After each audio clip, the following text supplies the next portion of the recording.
Alright guys, and it's time for Q&As as well. So I'm going to go through some of the questions that I got both last week and this week and answer them for you guys. And just a reminder, these are for educational purposes only and should only be used as such and should not be used as medical advice. So for any medical concerns, please consult your doctor.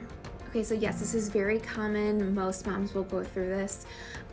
Just know that typically after 6 to 12 months after birth, your hair will start to go back to how it was pre-baby. I know you're probably like, that's not what I asked. How can I make it better right now? So different things you can do is you can take vitamins and just make sure if you are breastfeeding that it's safe to take while breastfeeding.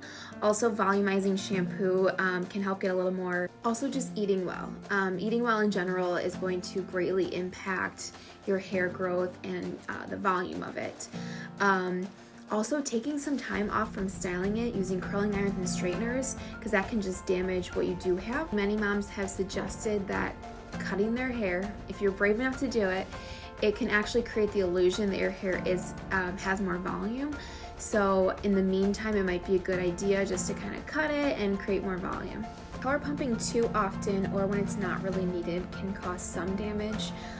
So it can cause breast tissue damage from the powerful suction, and also it can lower your milk supply because it can cause burnout from doing it too often. If you find you're getting concerned about doing it too often, or you're a little worried about the long-term effects, I would schedule an appointment with a lactation consultant and she can kind of go over that with you. So if they have a dairy intolerance, it could be the dairy in the chocolate chips, in which case I would suggest the glutened dairy-free lactation cookies. Other than that, there could be something else in it that just your baby is not reacting well to. Appoint with your doctor and see if there's anything that your baby is intolerant to, and then you might have to take it out of your diet because it could be affecting them. As for other ways to boost your milk supply, there are supplements. You can try Brewer's Yeast because those are free of any allergens. It's best to establish a napping schedule as soon as possible because with each growth spurt, they're going to be on a new schedule.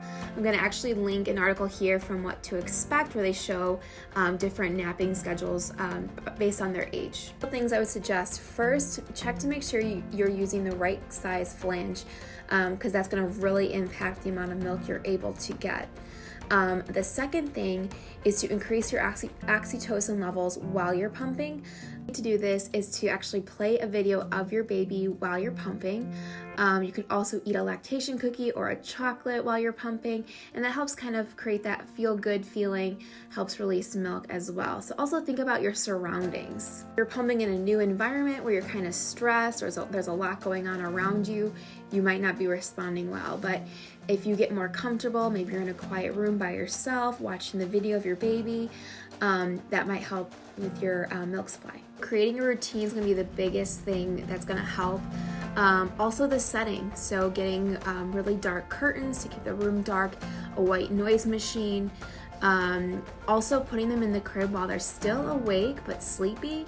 So babies grunting a little bit is totally normal. It usually has to do with digestion. But if you find they're doing it more and more often with every breath, it could be respiratory. So if you are concerned, I would consult your doctor just to make sure it's not anything serious. But like I said, if it's just every once in a while, it's probably nothing to worry about. All the Q&As I have for this week. As a reminder, I do Q&As every single Thursday, so you can submit your questions on Wednesdays and Thursdays. So if you guys have a question you'd like me to answer next week, go ahead and put it here. And if you're not following us yet, be sure to follow us at Mommy Knows Best on Instagram. And remember, if you're watching this and doubting yourself, you are a great mom. So thanks so much for watching, and we will see you next week.